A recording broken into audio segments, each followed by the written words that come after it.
terkenal sekarang lagi yang lagi viral, ada satu pendeta yang cukup ini nyanyinya.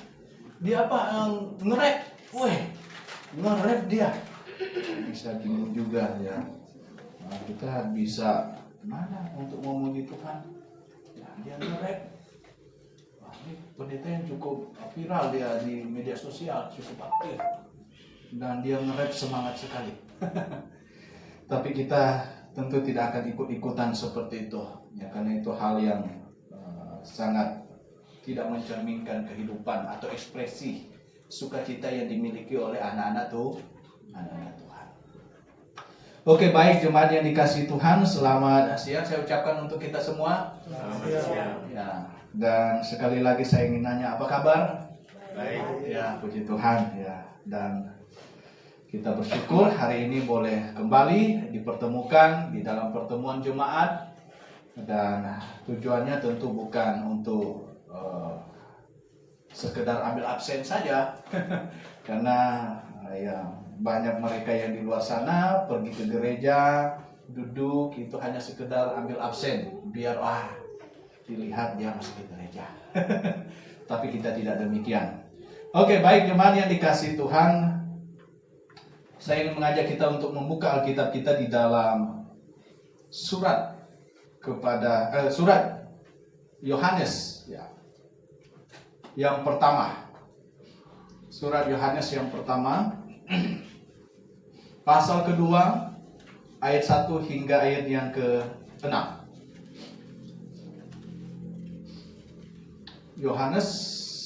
Surat Yohanes pertama pasal 2 ayat 1 hingga ayat 6. Kalau sudah ditemukan kita akan membacanya bergantian. Saya membaca ayat yang ganjil dan jemaat ayat yang genap. Demikian kita bergantian hingga ayat yang ke-6. Lembaga Alkitab Indonesia memberi judul Kristus Pengantara Kita. Anak-anakku, hal-hal ini kutuliskan kepada kamu supaya kamu jangan berbuat dosa. Namun, jika seseorang berbuat dosa, kita mempunyai seorang pengantara kepada Bapa, yaitu Yesus Kristus yang adil. Dan dia adalah penampilan untuk segala dosa kita, dan bukan untuk dosa kita saja, tetapi juga untuk dosa seluruh dunia. Inilah tandanya kita mengenal Allah, yaitu jikalau kita menuruti perintah-perintahnya. Barang siapa berkata, aku mengenal dia, tetapi ia tidak menuruti perintahnya, ia adalah seorang pendusta, dan di dalamnya tidak ada kebenaran. Namun siapa yang menuruti firman-Nya, di dalam orang itu sungguh sudah sempurna kasih Allah. Dengan itulah kita ketahui bahwa kita ada di dalam Dia. Barang siapa yang mengatakan bahwa ia ada di dalam dia, ia wajib hidup sama seperti Kristus telah hidup. Amin. Kita berdoa. Bapa di surga, kami sungguh bersyukur di saat ini kami anak-anak-Mu boleh hadir di tempat ini. Kami boleh bernyanyi, membaca firman-Mu, dan saat ini kami akan merenungkannya. Tuhan tolong kami, anugerahkan kami dengan hikmat pengertian, agar dengan itu kami bisa memahami isi firman-Mu, dan terlebih nantinya dengan pemahaman yang benar kami bisa melakukan firman-Mu juga dengan benar. Terima kasih untuk anak-anak Tuhan yang tidak dapat hadir hari ini, baik yang sedang sakit ataupun dalam kesibukan pekerjaan ataupun urusan-urusan lain, bahkan dengan yang lemah iman. Tuhan senantiasa menyertai mereka supaya di kesempatan berikutnya mereka boleh bersama-sama dengan kami di tempat ini. Terima kasih Tuhan, kami siap untuk mempelajari firman-Mu. Hanya di dalam nama Tuhan Yesus kami berdoa. Amin. Bapak Ibu Saudara yang dikasihi Tuhan, 1 Yohanes pasal 2 ayat 1 dan 2-nya ini termasuk yang cukup terkenal. Ya, bahkan di tempat kita sudah beberapa kali menjadi ayat hafalan kita. Ya. Dan saya ingin menyampaikan ini karena satu, untuk kembali mengingatkan tentang kebenaran firman Tuhan untuk kita semua. Yang kedua, untuk memberitahukan betapa pentingnya karya penyelamatan yang telah dilakukan oleh Yesus Kristus di atas kayu salib. Dan oleh sebab itu kita harus betul-betul paham tentang hal ini. Betul-betul paham. Bapak Ibu Saudara yang dikasihi Tuhan, beberapa hari yang lalu atau minggu yang lalu saya dan salah satu jemaat ada pergi kunjungan ke salah satu keluarga di daerah Wanea sana. Dan saya terkejut. Gimana? Sebenarnya ini Pak Anies, Pak, kita mau pergi kunjungan salah satu teman yang sakit. Pergi jalan-jalan. Saya bilang, sebelah mana Pak? Karena di wilayah yang sudah kami tuju, ini adalah wilayah yang dulunya tempat main saya. Ini Pak. Saya bilang, di depan ini kanan atau kiri? Oh kanan. Saya bilang, rumah paling ujung. Oh iya. Wah, saya bilang ini rumah teman saya. Teman masa kecil, SD. Pergi. Benar ternyata, benar. Dan ngobrol panjang lebar dengan orang tuanya. Teman saya sebelum kami pergi dia sudah berangkat ke Jakarta karena dia tinggal dan kerja di Jakarta. Jadi tinggal orang tuanya di situ. Dan ngobrol-ngobrol dengan mamanya. Ngobrol, bicara tentang Injil, dan akhirnya saya sampailah kepada penginjilan. Sampai kepada penginjilan, dan akhirnya saya beri kesempatan kembali untuk mereka merespon memberikan tanggapan gitu, dan bahkan menyampaikan apa yang mereka telah pahami selama ini. Dan saya temukan sampai Pak Anies tanya, gimana Pak itu? Saya bilang, doktrin keselamatan yang disampaikan, yang dimiliki oleh mereka, ini salah. Benar mereka percaya Yesus. Benar mereka diselamatkan, telah percaya dan bertobat. Dan setelah itu mereka diselamatkan, ya memang benar. Tetapi ternyata setelah diselidiki, kita cermati dengan seksama, ada kesalahannya. Di mana? Karena mereka bilang, setiap melakukan dosa perlu bertobat, percaya, dan diselamatkan. Dan bisa jatuh di dalam dosa, lakukan dosa, dan perlu cepat-cepat bertobat, percaya Yesus, dan baru diselamatkan. Saya bilang, wow, ini berbahaya. Ini masih salah. Masih salah. Ini Bapak Ibu Saudara yang dikasihi Tuhan, kita perlu tahu bahwa benar bahwa Yesus telah mati di atas kayu salib. Kata firman Tuhan di sini apa? Menanggung berapa banyak dosa? Segala dosa ditanggung oleh Tuhan Yesus di atas kayu salib. Semua dosa telah ditanggung oleh Yesus di atas kayu salib. Tidak ada satu dosa pun yang tidak ditanggung oleh Yesus. Tidak ada satu dosa yang terluput dari pengambil ahlian Tuhan. Tuhan ambil semua dosa, ditumpukan di atasnya. Dosa yang dilakukan oleh manusia yang paling pertama, dan dosa yang akan dilakukan oleh manusia yang paling terakhir, dosa yang sudah kita lakukan, dan dosa yang akan nanti mungkin kita bisa lakukan, sudah ditanggung oleh Tuhan Yesus. Sudah ditanggung oleh Tuhan Yesus. Tidak ada satu dosa yang tidak ditanggung oleh Yesus. Dan dia mati untuk menyelesaikan itu semua dosa. Dan firman Tuhan katakan, sama seperti semua manusia ditetapkan mati satu kali, demikian juga dia mati satu kali untuk dosa. Nah, ini yang bisa kita baca di dalam Ibrani pasal 9 ayat 27 hingga ayat 28. Tuhan Yesus mati untuk dosa cukup satu kali. Bahkan kalau kita baca di dalam Roma pasal 6 ayat 10, di sana firman Tuhan kata, sebab ia mati, yakni mati terhadap dosa, satu kali untuk selama-lamanya, namun ia hidup, yakni hidup bagi Allah. Satu kali untuk selama-lamanya. Yesus mati untuk dosa. Jadi kematian Yesus Kristus di atas kayu salib adalah mati untuk dosa, dan kematian itu hanya cukup satu kali itu saja. Yesus mati bagi dosa hanya satu kali. Hanya satu kali. Tidak mungkin dia bisa mati kedua kali untuk dosa. Tidak mungkin. Nah, jadi Bapak Ibu Saudara yang dikasihi Tuhan, seseorang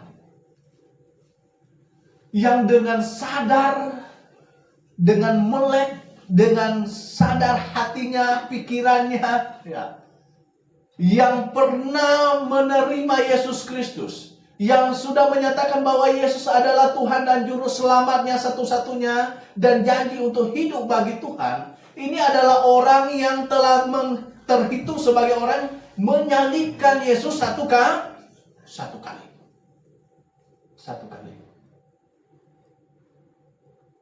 Kita baca di Ibrani pasal 6 ayatnya ke-6. Saya katakan, namun murtad lagi. Nah, kalau kita baca dari ayat 4 sebenarnya ya. Sebab mereka yang pernah diterangi hatinya, yang pernah mengecap kasih karunia surgawi, yang pernah mendapat bagian dalam Roh Kudus, dan yang mengecap firman yang baik dari Allah dan kuasa dunia yang akan datang, namun murtad lagi, tidak mungkin dibarui sekali lagi supaya bertobat, sebab mereka menyalibkan lagi anak Allah bagi diri mereka dan menghinanya di depan umum. Nah, jadi artinya kenapa di sini saya menyalibkan lagi? Jadi mereka yang sudah pernah diterangi hatinya, mendapat karunia-karunia surgawi adalah orang yang telah diselamatkan, orang yang sudah pernah menyalibkan Yesus satu kali. Nah, kalau mereka murtad dan mau bertobat, mereka akan terhitung sebagai orang yang akan menyalibkan Yesus kedua kali. Sedangkan firman Tuhan katakan, Yesus mati bagi dosa hanya satu kali. Hanya satu kali. Nah, jadi Bapak Ibu Saudara yang dikasihi Tuhan, pemahaman mereka yang di luar sana, ya. Jadi makanya kita katakan, bicara tentang keselamatan, ini hal yang sangat penting untuk betul-betul kita pahami. Bukan hanya karena kita mengerti bahwa keselamatan tidak boleh ditambahkan dengan usaha manusia, dengan baptisan, dengan kebaikan, dengan amal, dengan kerajinan, dengan ibadah, segala macam. Tidak mungkin bisa ditambah dengan itu. Dan juga selain itu kita perlu memahami bahwa Yesus hanya mati satu kali. Dan ketika seseorang datang kepada Yesus, menyadari bahwa dia orang berdosa dan dia akui, sesali, dan dia percaya bahwa Yesus telah mati untuk dosanya, dia adalah orang yang telah terhitung sebagai yang menyalibkan Yesus satu kali. Dan Bapak Ibu Saudara yang dikasihi Tuhan, posisi ini, iman yang kita miliki ini, Tuhan bilang apa? Tetap pegang, tetap pertahankan, jangan mau digeser, ya katanya. Tetap pegang, tidak boleh goyah, bahkan jangan mau digeser, jangankan meninggalkan, digeser pun jangan. Ya, kalau tinggalkan bukan cuma geser, sudah pindah. Nah, kalau geser mungkin hanya sedikit, gitu kan, berapa senti gitu, nah, kalau sudah ini sudah geser sedikit gitu. Nah, ini pun jangan mau digeser. Tetap pada iman itu. Tetap. Dan Bapak Ibu Saudara yang dikasihi Tuhan, oleh sebab itu pemahaman ini memberitahukan kita setidaknya ada dua posisi yang di luar sana yang beredar. Bahwa satu, orang yang bertobat jatuh di dalam dosa perlu bertobat lagi supaya selamat. Ini salah. Dan orang yang sudah bertobat tidak mungkin lagi meninggalkan Yesus, atau sekali selamat tetap selamat. Ini salah. Nah, yang pertama kita perlu lihat bahwa benar orang yang sudah percaya di dalam Yesus Kristus, sudah dilahir barukan, benar bahwa dia bisa jatuh di dalam dosa. Memang benar. Mengapa? Karena kita masih tinggal di dalam daging. Bahkan kita baca di Yohanes tadi, surat Yohanes. Surat Yohanes pasal pertama. Surat Yohanes pertama. Pasal pertama. Kita lihat ayat 8 sampai 10-nya. Jika kita berkata bahwa kita tidak berdosa, kita menipu diri kita sendiri dan kebenaran tidak ada di dalam kita. Jika kita mengaku dosa kita, Ia setia dan adil sehingga Ia akan mengampuni segala dosa kita dan menyucikan kita dari segala kejahatan. Jika kita berkata bahwa kita tidak pernah berbuat dosa, kita menyebut Dia menjadi pendusta dan firman-Nya tidak ada di dalam kita. Bahkan kita kembali ke ayat yang mundur satu ayat 7. Jika kita hidup di dalam terang, sama seperti Dia ada di dalam terang, kita mempunyai persekutuan seorang dengan yang lain, dan darah Yesus anaknya itu menyucikan kita dari segala dosa.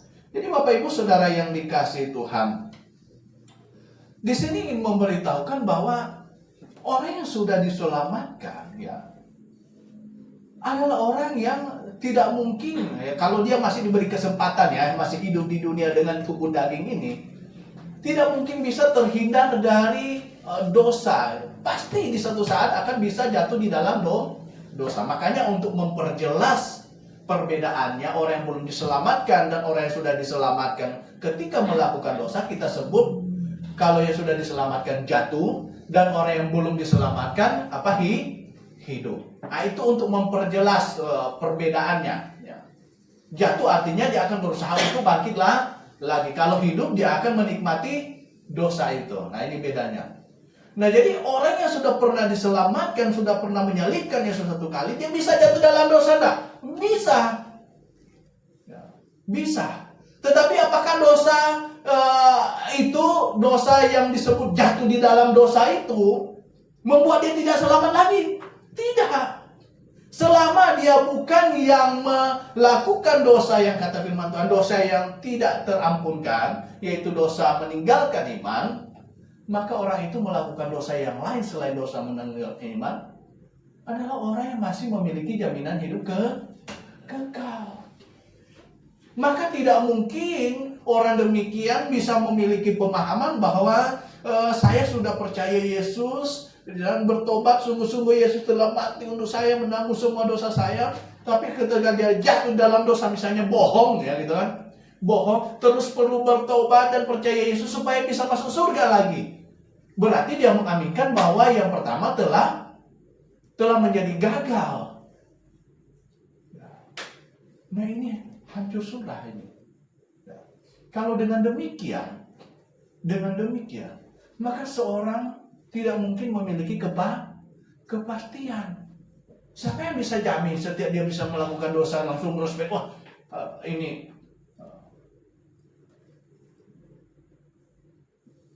coba bayangkan kalau dia misalnya jatuh di dalam dosa dan dia istilahnya, kita pakai istilah yang umum yang dipahami manusia, yang tidak disengaja misalnya, maksudnya di luar kesadarannya dia sudah jatuh dalam dosa gitu kan, melakukan dosa misalnya, dan dia lakukannya menjelang sudah mau tidur, dia tidur, tiba-tiba besoknya orang kasih bangun, keluarganya bangunkan dia, udah keras nih orang, ternyata udah serangan jantung sementara tidur misalnya, dia belum ngaku dosanya nih. Kalau demikian dia masuk neraka. Ini gagal total. Ini kacau. Kacau. Seseorang hanya bisa kehilangan jaminan keselamatannya kalau dia meninggalkan iman. Dosa yang bersifat moral ini tidak mungkin bisa menghilangkan jaminan hidup kekal yang dimiliki oleh orang yang sudah beriman. Ini logisnya. Terus gimana Pak? Apakah kita lakukan dosa terus kita enak-enak saja, santai, tidak ngaku? Wah, ini salah juga. Satu, Tuhan bilang kalau seseorang ini sok-sokan seperti orang yang tidak berdosa, nah bilang ini kamu salah. Kenapa? Karena memang dosa itu harus diakui, tetapi bukan supaya masuk surga.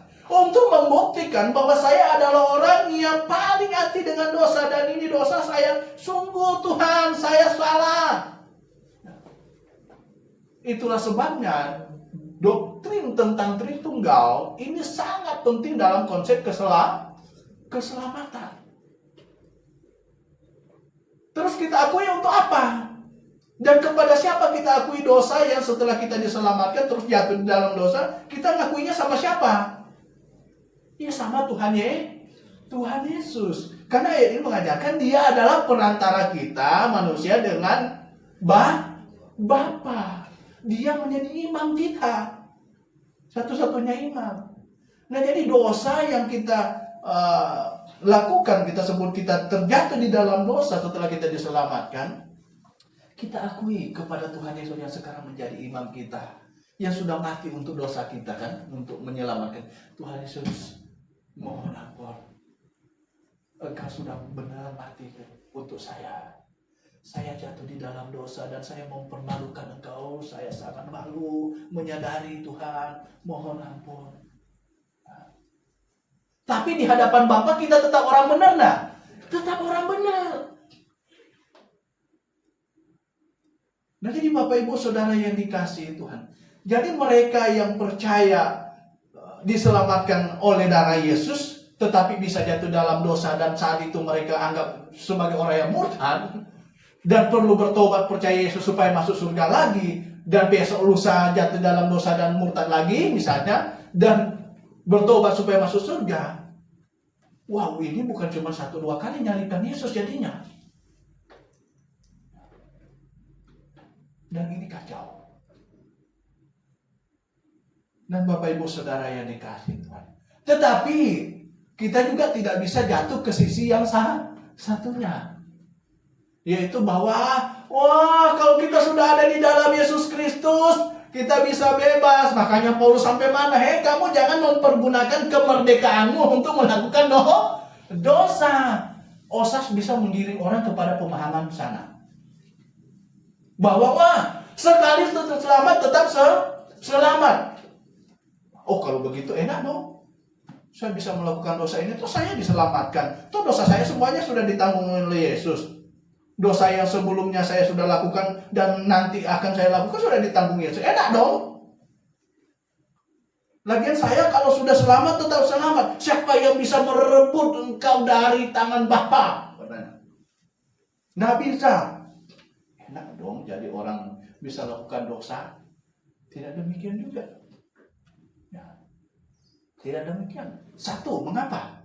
Karena firman Tuhan bilang, kalau kamu tetap demikian, kamu bukan anak-anak Allah. Ya.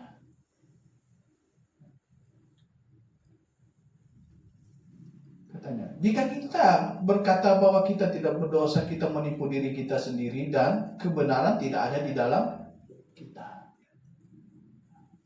Jadi orang yang sudah diselamatkan bukan berarti orang enak-enak saja gitu melakukan dosa dengan happy-happy gitu. Dan saudara yang dikasihi Tuhan, oleh sebab itu masih di dalam surat Yohanes pasal 2. Ya kan? Di sana dikatakan, anak-anakku, ayat 1 dan 2, hal-hal yang kutuliskan kepada kamu supaya kamu jangan berbuat dosa. Jangan berbuat dosa. Namun katanya jika seorang berbuat dosa, kita mempunyai seorang pelantara kepada Bapa, yaitu Yesus Kristus yang adil. Jadi kita memang jangan berbuat dosa, tapi kalau jatuh di dalam dosa, ingat kita punya perantara, yaitu Tuhan Yesus. Itu imam kita.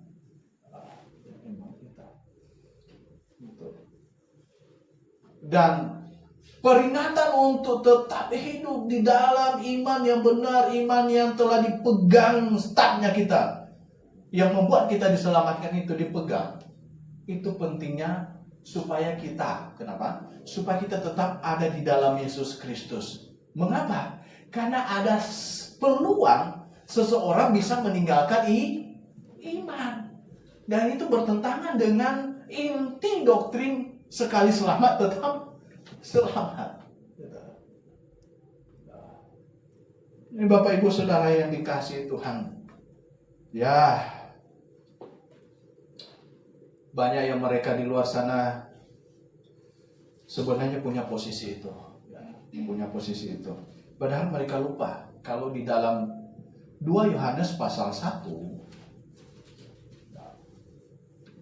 ayat 9 di sana dikatakan, setiap orang yang melangkah terlalu jauh. Kalau ini saya pakai versi yang baru, makanya terlalu jauh katanya di sini. Terlalu jauh. Sebenarnya yang lebih tepatnya itu masih di yang lama ya, yang lama, edisi sebelumnya. Ya, kalau boleh satu orang baca coba. Setiap orang yang tidak tinggal di dalam ajaran Kristus tetapi yang melangkah keluar dari situ tidak Ya. memiliki Allah. Barang Iya. siapa tinggal di dalam ajaran itu, ia memiliki Bapa Maupun ada. Iya. Jadi kalau di sini sudah terlalu jauh ya, memang maksudnya ini terlalu jauh sampai sudah tidak bisa dijangkau gitu. Memang sudah di luar jangkauan gitu. Ya, artinya sudah meninggalkan. Kalau mungkin ukuran pandangan sudah tidak bisa dipandang gitu. Kalau dalam jangkauan tidak bisa dijangkau lagi gitu. Sudah meninggalkan, melangkah keluar. Nah ini ayat ini saja sudah menyerang telak. Sekali selamat tetap selamat. Ya. Jadi Bapak Ibu Saudara yang dikasihi Tuhan, orang yang sudah diselamatkan, Tuhan peringatkan untuk tetap di dalam iman itu, pegang teguh, jangan melangkah keluar, jangan meninggalkan iman. Ya. Jangan meninggalkan iman. Tuhan ingin kita tetap bertumbuh, tetap menjadi semakin dewasa. Orang yang sudah diselamatkan itu sebabnya ketika kita nginjil orang itu kita giring kalau bisa pergi ke gereja. Di tempat kita, mengapa? Ya karena di tempat kita orang itu seharusnya bisa bertumbuh dewasa dan bisa menjaga imannya. Bisa menjaga imannya. Kalau kita cuma nginjil orang sudah diselamatkan ya amin, dan kita biarkan dia berkeliaran ke sana kemari, di mana kita tahu di luar sana ada begitu banyak lubang jurang yang menganga gitu kan, yang siap-siap menjerat mereka. Wow. Ya kecuali kita seperti Osas, percaya selamat tetap selamat. Ya sudah biarkanlah, penting dia sudah diselamatkan, aman dia, aman. Nah, kita tidak demikian. Karena kita mengingat perintah Tuhan supaya seseorang itu perlu menjaga imannya. Dan di mana jemaat itu yang firman Tuhan sampaikan sebagai tiang penopang dan dasar kebenaran adalah satu-satunya tempat yang paling ideal, yang paling tepat seseorang bisa menjaga iman.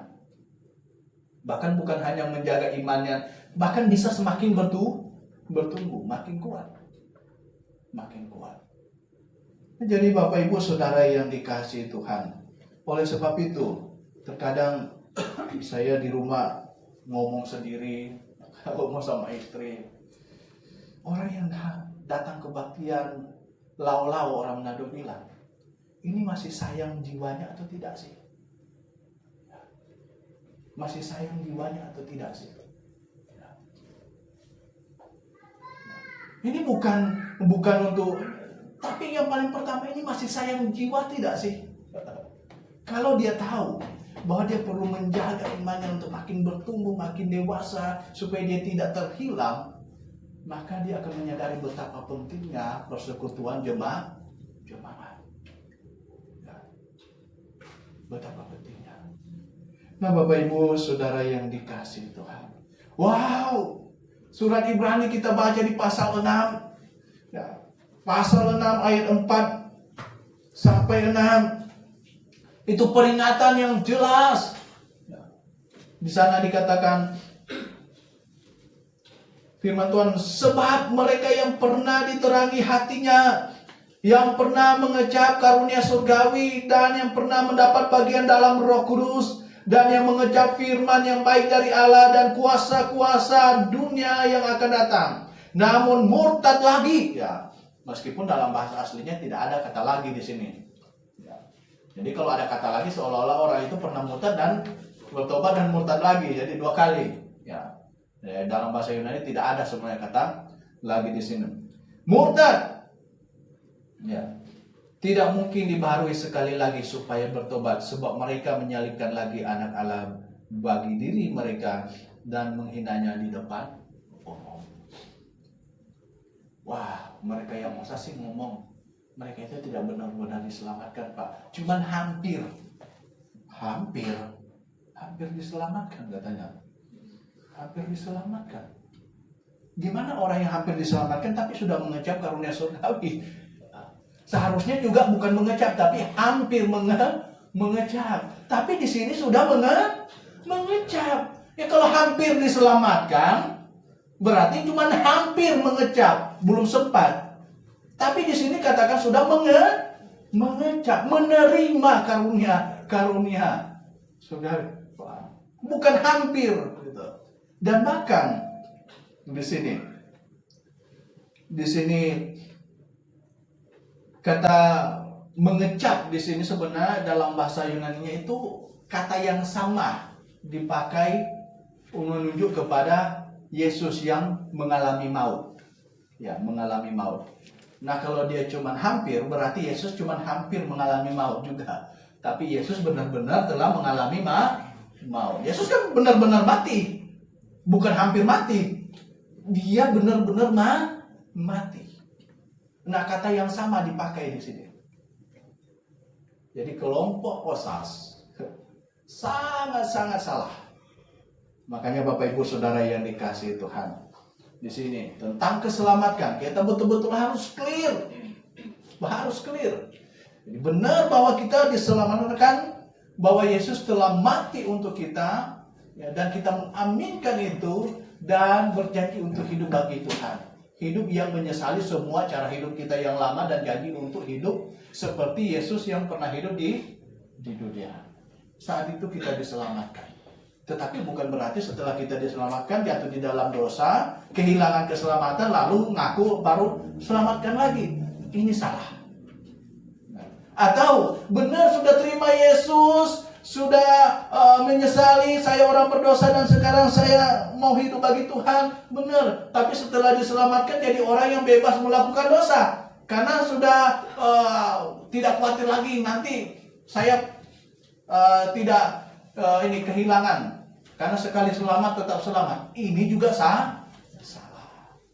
Ya. Ini juga salah. Ya, belakangan ada orang yang pakai istilah OSAS pribadi.